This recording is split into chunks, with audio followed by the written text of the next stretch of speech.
No.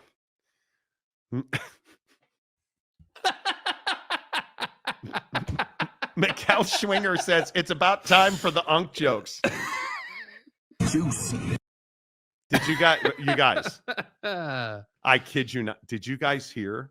Dude, first of all, I don't know what's worse. Wait, I got to change the graphic. Okay, now you can go ahead and talk. Yeah, I don't know what's worse in this situation. Tony striking again or Screaming A going out of his way to defend Buddy. Like, what are we doing, man? I don't know, but this is a little bizarre now. Shannon Sharpe's in real trouble. We told you yesterday. A young 20s OnlyFans performer is being represented by super attorney Tony Busby. He of the washcloth scandal. Tony Busby is representing this young lady who claims to have been sexually assaulted by Shannon Sharpe. Part of the evidence that proves this alleged sexual assault is an audio recording we played on the show yesterday where Shannon Sharpe allegedly, because, hey, maybe it's doctored, who knows? Shannon Sharpe allegedly threatened to choke this woman next time he saw her. And a new tape has been released by this OnlyFans performer. And I'm going to play you Shannon Sharpe's statement first because I think that's only fair. Yeah. Here's what Shannon Sharpe said yesterday about this whole case. This is a shakedown. I'm going to be open, transparent, and defend myself because this isn't right. This is all being orchestrated by Tony Busby, who has targeted Jay-Z. Tony Busby targets black men, and I believe he's going to release a 30-second clip of a sex tape that tries to make me look guilty and play into every stereotype you could possibly imagine. That video should actually be 10 minutes or so. Hey, Tony, instead of releasing your edit, put the whole video out. I don't have it, or I would myself. You know what happened, and you're trying to manipulate the media. The encounter in question took place during the day at her invitation, and now that appears to be a deliberate setup, coordinated by Gabby, also known as Carly, on OnlyFans. Gabby and Tony Busby want $50 million. What they're getting is sued for defamation and trying to take me down. My career is all about real talk and honesty. I know my family and fans know exactly what this is about. And I'm going to be out there telling you whatever I need to say, just like I always do. I love all you guys. Thanks. Shannon Sharpe. Now, I don't know how long we can keep this belief, if you have it, that Shannon is innocent. Because now you hear this tape that was released today. And this is, again, I want to make this clear. This is from the accuser and Tony Busby, her lawyer.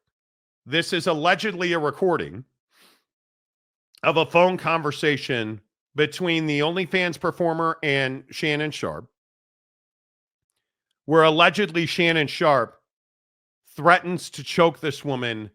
And this time he says he's going to do it in public. Well, you're coming to LA tomorrow? Yes.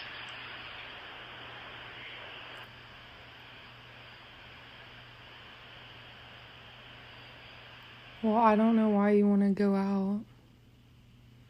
Don't worry about it, Daddy.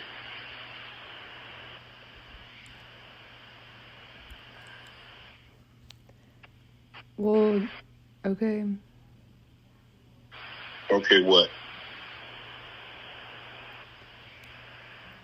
Well, I'm not really interested in getting choked, so I guess we're going. Yeah. I might choke you in public.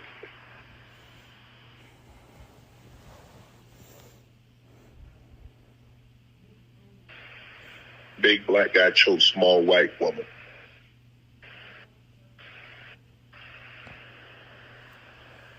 It's not a good look, Shannon. Not a good look that you do with the shit you did to me.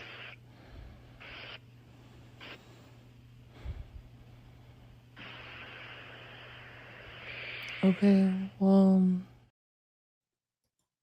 Dude, that's allegedly Shannon Sharpe. And I say allegedly because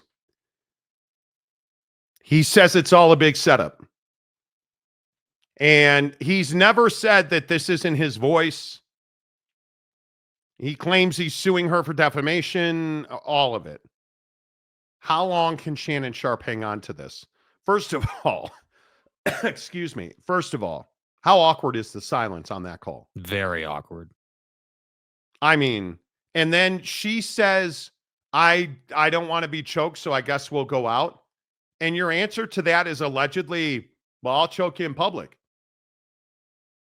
I mean, I just don't know how much longer he can hang on. Like, this sounds really, really bad. Yeah, really bad. And the problem is the whole conversation is so damn monotone, you can't read into it at all. I have no idea. And again, there are text messages out there that we've chosen not to show here because they are really graphic.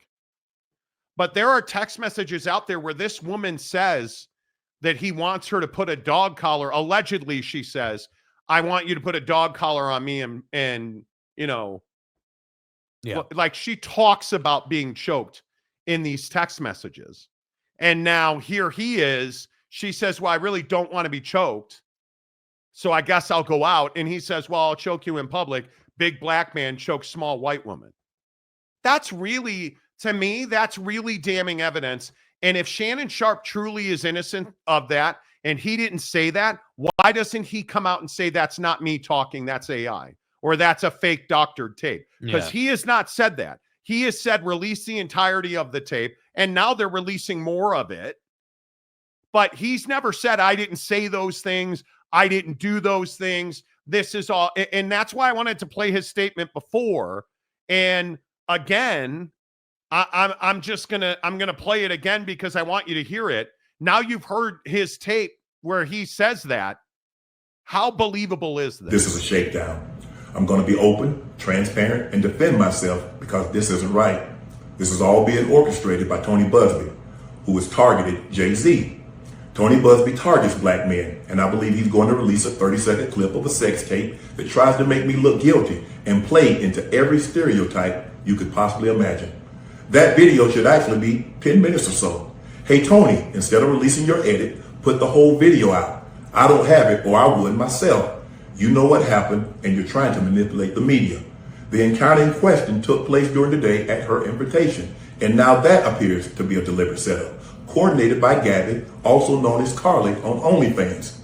Gabby and Tony Busby want $50 million. What they're getting is sued for defamation and trying to take me down. My career is all about real talk and honesty. I know my family and fans know exactly what this is about. And I'm going to be out there telling you whatever I need to say, just like I always do. I love all you guys. Thanks. I don't know. In my opinion, it's just not believable. It's really tough knowing Tony Busby's track record for being a dog, knowing that Shannon Sharpe was 54 allegedly and this woman was 20. And one of the things that I continue to go back to here, and we kind of talked about this in our planning of this show, but one of the things that really stands out to me is this is not a guy who makes good choices, in my opinion. Right.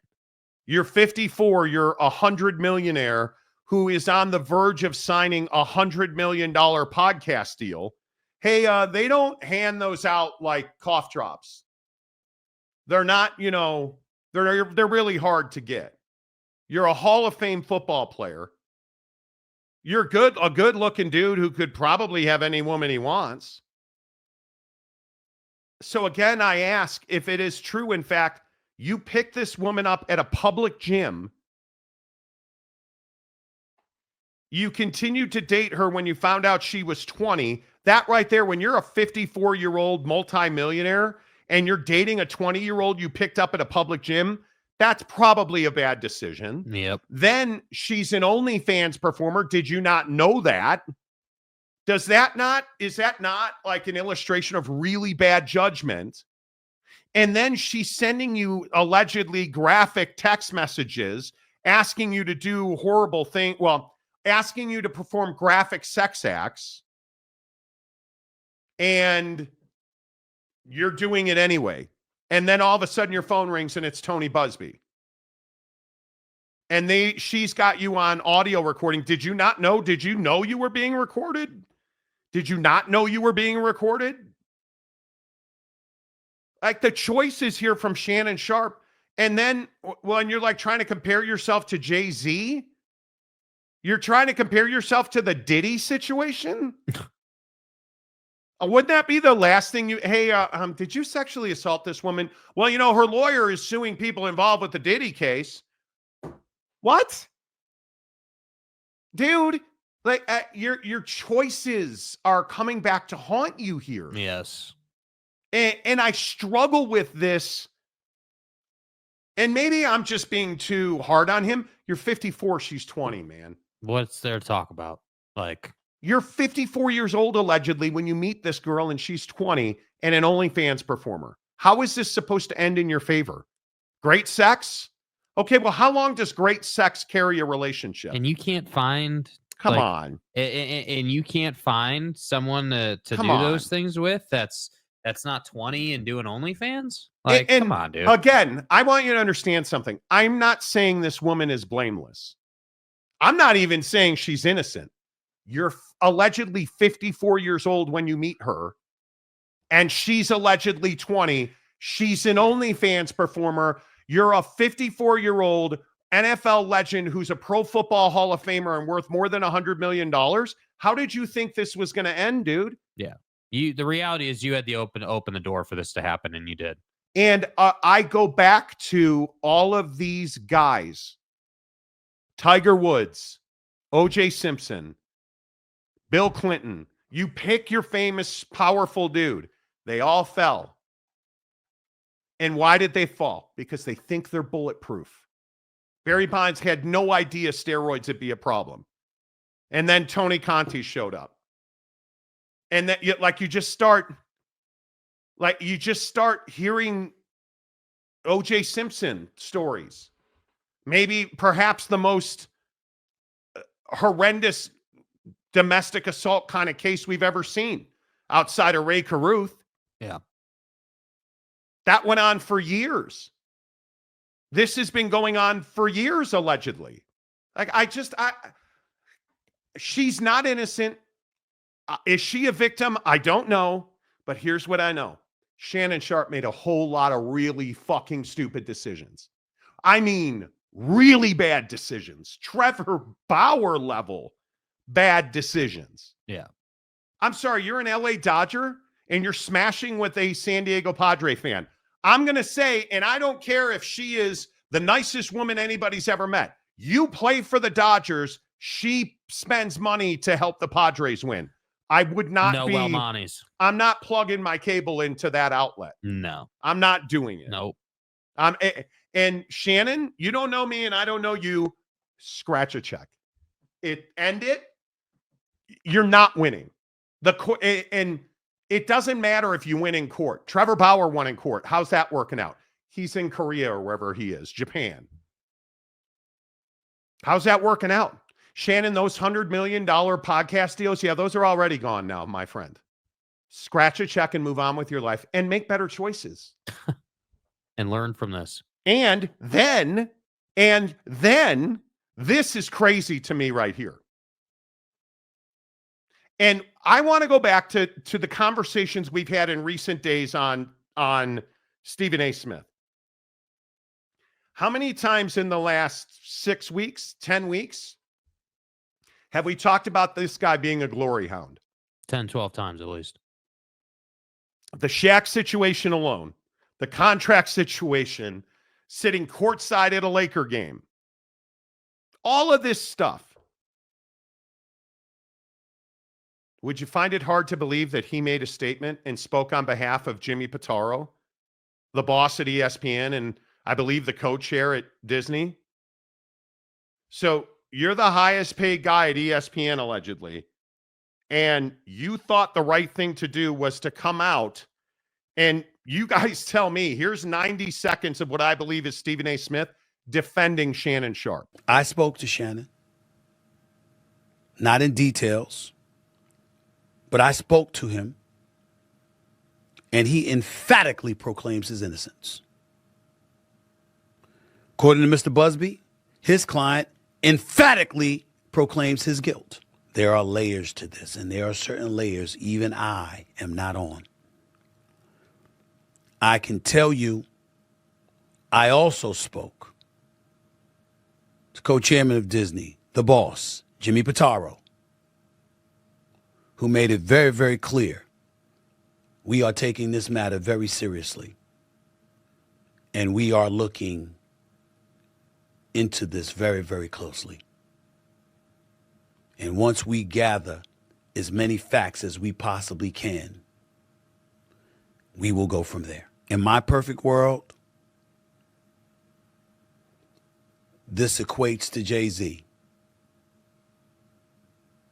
where the case ultimately dropped and Shannon is allowed to continue on First Take and continue to thrive and shine. And not just that, and have an illustrious career in the podcast stratosphere, doing Nightcap with Chad Ochocinco, doing Club Shay Shay, and ultimately gets this $100 million deal that he was all over the news about to sign just a couple of days before this report came out. Okay, but whose fault is all this? This is Shannon Sharpe's fault. Yeah, that's the incredible thing. What is Stephen A makes it out like Shannon's a victim. And what are we doing on ESPN owned by Disney defending Shannon Sharpe? And granted, this is on Stephen A's own channel. I totally get that. Wherever he speaks, it's a Disney product. Yeah. And we're saying, oh, poor Shannon, he was so close. Right up until he allegedly choked this woman. Well, no, right up until he allegedly met her at a gym and looked right past the fact that she was, half his age. I can't even, I don't even. Because that's where it all starts, right? I mean, we never know how deep anything is. The depths of the despair are never, you can never really measure them from the beginning, of course. But that first decision, because you guys know how it is as a dude, right? When you're walking around in life and, you're trying to figure out who you want to talk to and who you don't, like, what's your first question? If it's even questionable, you shouldn't be talking to her. If it's even like as a 30-something, I would never even consider talking to even a young 20-something. Like, it's just not, you're in a different place.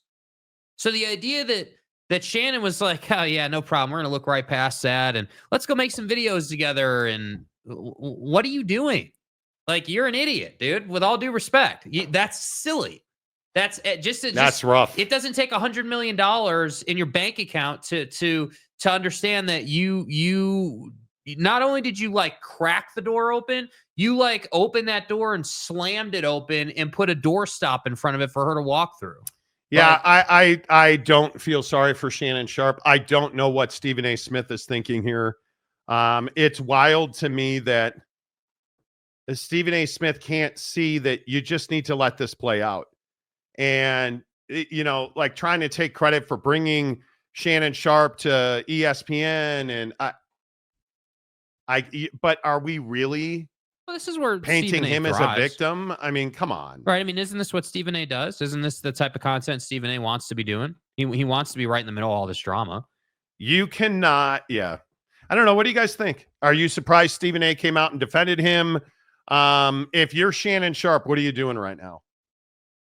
I'm probably cutting a check and moving on. Yeah. Because I just don't believe you're ever getting away from this. I really don't.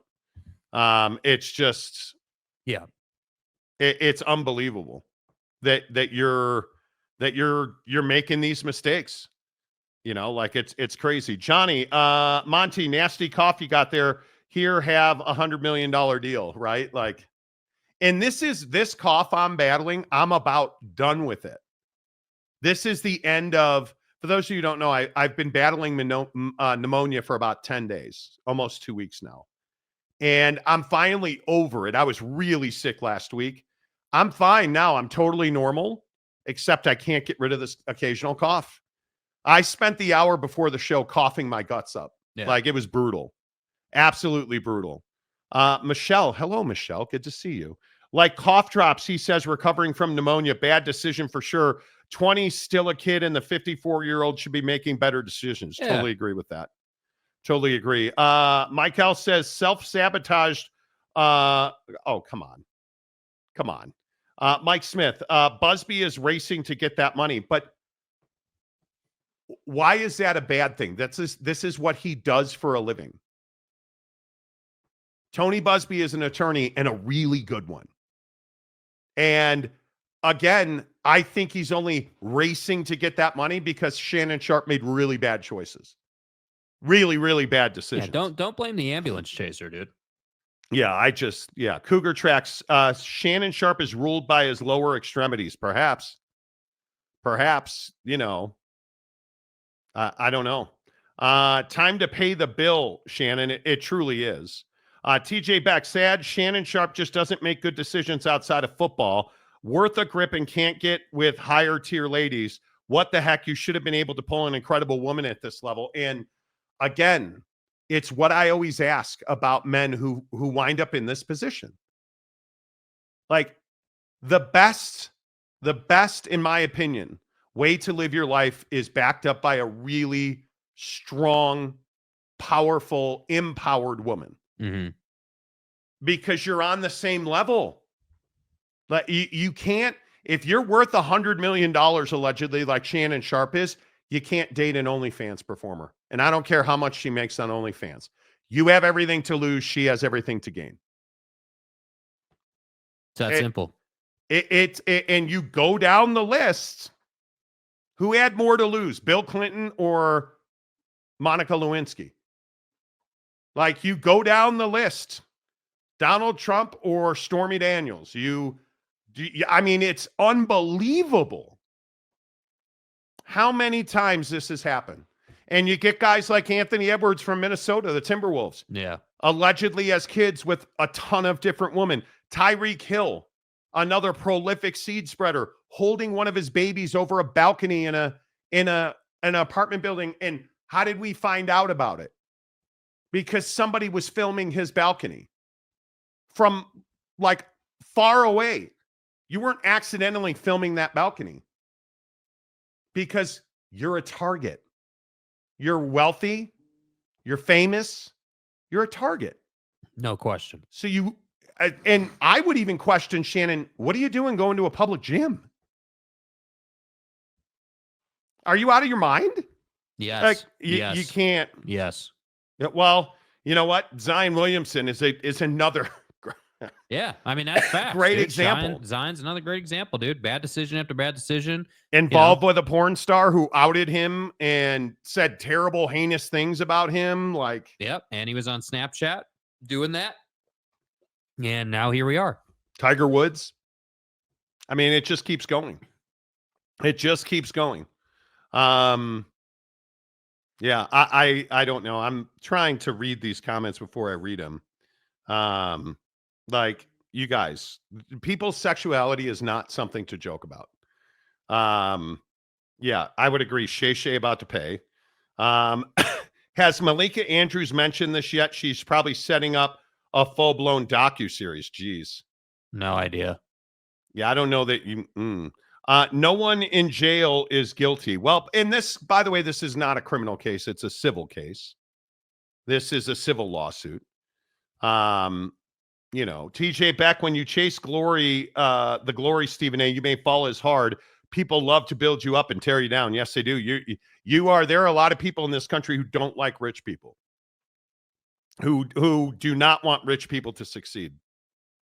So, rock and rant. The disconnect between what some of you think you saw with Cam Ward and what I saw every week with him really blows my mind. It's not what we think we saw. You don't stand on the right boundary in a critical situation and throw the ball back across the middle. And you can never throw 2 interceptions in a game if you're an elite college quarterback. Not when you have zero room for error. And it's not what we saw at Miami last year. It's what we've seen over Cam's career in college. Nobody is saying he's a bad quarterback. But in my opinion, watching, and it's all on YouTube, you guys. Go watch his game film. All 22s are there, like anything you need to see. His decision-making is questionable. And when you compare his decision-making to Shedeur Sanders' decision-making, it jumps off the tape that Shedeur is more accurate. Shedeur is, I think, superior, not close, in a different stratosphere when it comes to diagnosing defenses and understanding what a defense is trying to do to his offense. There's not another quarterback in this draft who has the mentals of Shedeur Sanders, at least from what I've seen of Shedeur's tape and watching him play and what I've seen of Jackson Dart. The reason Jackson Dart's not the number one quarterback in this draft, he's a gunslinger. And he puts the ball in bad situations in critical moments on occasion. Shedeur does not do that. And I think when you look at the way that Shedeur Sanders and that offense handicapped their offensive line, and he still completed 74% of his passes, here's the exact reason I take him over Cam Ward. Because Shedeur Sanders still put the ball, and I would say 75% of the time, he put the ball in the only place it was safe. Yeah. There are multiple throws. One certainly stands out to Travis in the corner in the end zone, where he threw the ball a yard out of bounds. And you could see that Travis knew the ball was going there. So he's developed chemistry and he executed. It's not even close. That's one of the most difficult throws for a right-handed quarterback to make. And he makes it crisp. The ball comes out with zip. And he's not the guy. And he was this guy 2 years ago. And this is another reason I really think Shedeur Sanders is the best quarterback in the draft. 2 years ago, he held the ball too long. 2 years ago, he got hit just so much more than he ever needed to because he wouldn't step out of bounds. Yeah. Because they didn't have the weapons 2 years ago they had this past year, or the offensive line.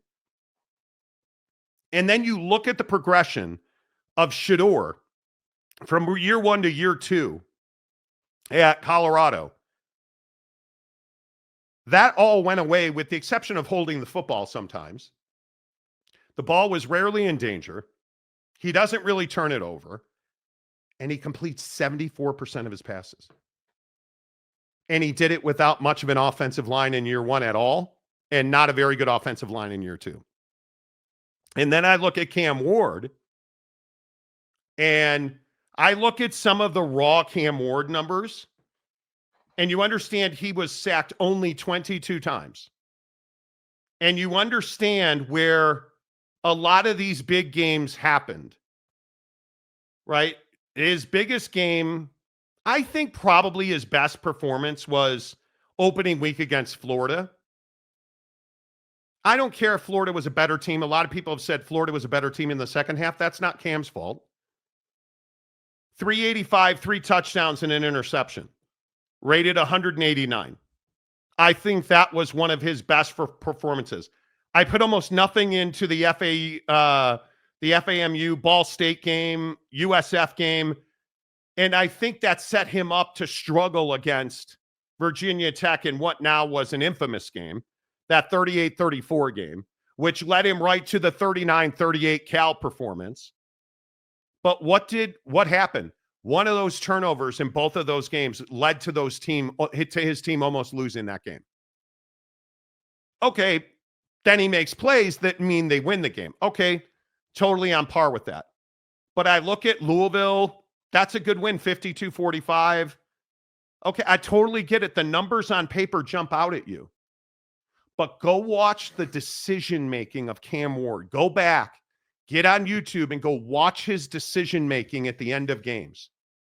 Because the thing that also worries you is look how he does not use his head. Cam Ward doesn't understand manipulation. at the same level that Shedeur does. So Cam Ward can't stand in the pocket, or at least has not illustrated, in my opinion, the ability to stand in the pocket and manipulate linebackers and safeties. What he did is he waited a long time, and that's why, like, you're standing on the boundary and you're willing to throw it back to the middle in an absolutely awful interception, right? Or you look at some of the games where, he just took sacks that he didn't need to take, but that's because he ran into the wrong gap, or there are so many plays at Miami where the ball should have come out, it didn't come out, and it led to a sack. Didn't come out, should have come out, didn't come out, led to an incompletion. You almost never saw that from Shedeur Sanders in year 2 at Colorado. Like, it's awfully difficult to look at the two and say,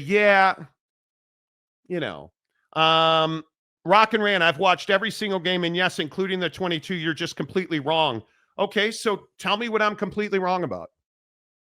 So you feel like Cam Ward displayed on tape his ability to manipulate linebackers and safeties, which means move them to put a football into a window that wasn't already open.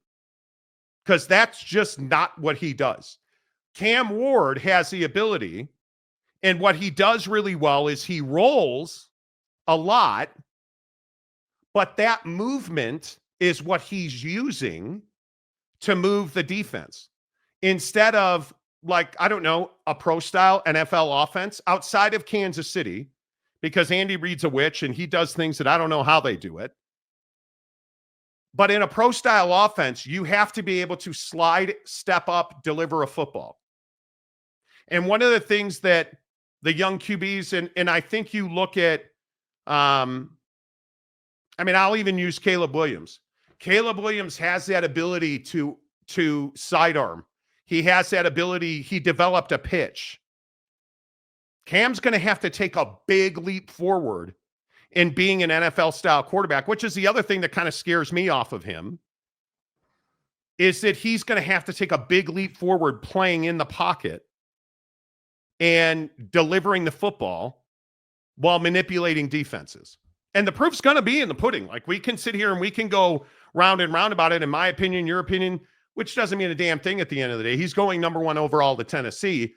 But at the end of the day as well, I think that selection in Tennessee could really hinder him, because they're not going to be good this year. I think they are one of the more poorly coached teams in the NFL. And I hope they're getting better. I just don't know. I don't know. Yep. So I think I all of this is not to say that I think Cam Ward is a bad quarterback, because clearly he's not a bad quarterback. But I think when you look at Cam and you start looking at what people say, the delivery certainly is a problem, right? I mean, it's unorthodox at best. I think the thing that really impresses you about Cam Ward is the velocity, which, again, one of the things that really jumps off the tape, he beats a lot of guys with velocity, which worries you at the NFL level because they play 2.5 steps faster at the NFL level. So he's not going to be able to necessarily step in and beat guys with velocity, which he did routinely this year, especially this year. Washington State, he really didn't do that, but they were pretty garbo when he was at Washington State, so you kind of got to write that off. But I think I look at what he did in the ACC this year, particular in conference play, he beat a lot of dudes with arm strength. And that, which is okay, right? I think he certainly, I mean, one of the things I think that you like, the interception numbers are not high. The turnover numbers are not high, right? So I like his arm strength. I like that he's durable, and I like that he doesn't turn the football over. Yeah, my biggest indictment on him is that he keeps teams in games. It's my biggest indictment on Cam Ward. I mean, you want to sit here and talk about the Louisville game being a good win? He kept them in that game, right? I mean, they went back and forth, but there was a pick in there that never needed to happen that totally swung the momentum that ultimately leads the game down this path of having to put up a 50 spot to beat a Louisville team that you should have been way better than. You know, like, honestly, like the Vatek game, Don't even get me started on the Vatek game. Like, he's half the reason that was a game. Yeah. Like, now they won the game. Give him credit. Give him his flowers. But it just, listen, man, you're a Miami fan. Cool, bro. Like, if Cam's your guy, cool. But with all due respect, you're not going to come in here and be like, oh, yeah, hey, you know, I don't know what the hell you guys are looking at. You're just flat out wrong when everybody agrees that this guy has a risk aversion problem. There's no question about it. His decision making is not good. It's questionable at best. And again, I say all of this to say, I think I just want to see him not live on arm strength. That's what I'm going to continue to say. He is fantastic at moving the pocket, and he's really good throwing to his right. His left he's much worse throwing to his left. And I just worry about guys like him who have cannons for arms and they make bad decisions. That has never worked out in the NFL. It's just something that, and maybe he can improve upon that. But when we look at what is he really known for? Accurate passer with a strong arm. And Shedeur Sanders completes 7% higher. And he does not have nearly the arm strength. And he doesn't have the spectacular resume plays that Cam Ward has. But that decision-making really scares me. That's why I can't have him be that. But, you know, we'll see. I mean, it's a fascinating conversation. I think that's for sure. Sanders was mostly on the run due to poor O-line play. Many times wide receivers broke off routes to come back and make plays on the ball due to Sanders having to scramble. I think it is the thing that sets him up to be ready to play in the NFL as a rookie is, I mean, they jailbroke almost every play his first year at Colorado. Yeah. I mean, that offensive, that might be the worst offensive line any of us have seen in a decade. The year one offensive line under Prime was horrendous. And I think the call it what you want, off schedule, jailbreak, Shedeur's ability to find the soft spot in the flat and to have the ability from that spot to either throw it over the linebacker in front of the safety to Jimmy Horn, or a lot of times, one of the things that makes Travis Hunter elite, he does not drop footballs. You put a football in that guy's radius, he's catching it. And Shedeur, even if it's out of bounds. Shedeur was so good throwing the ball to a returning Travis Hunter. And the thing that really is impressive about the tape is Travis Hunter will do that little hook back.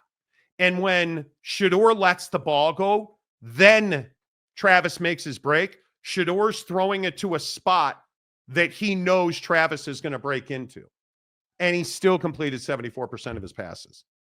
Like it's stuff you can't make up, man. Like it's really, really difficult to do that. So almost every NFL scout is wrong. I didn't say that. I don't think you can go through one NFL draft without finding a bust at a quarterback. We just talked about this a few minutes ago. I'm not here to tell you that Cam Ward sucks because I don't think he does. But if you're the number one quarterback in the draft, you can't have that decision-making.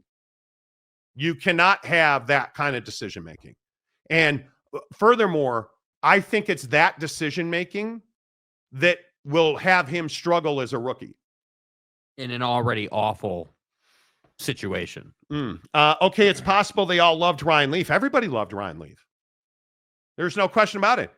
Everybody loved Alex Smith over Aaron Rodgers. How did that work out? Everybody loved, I mean, pick your bust quarterback. Fat guy out of LSU for the Raiders, who's purple drink guy. Jamarcus Russell. That's one of the worst picks I've ever seen. Terrible. How many people missed on Tom Brady? Everybody. Nobody knew Tom Brady was going to be Tom Brady.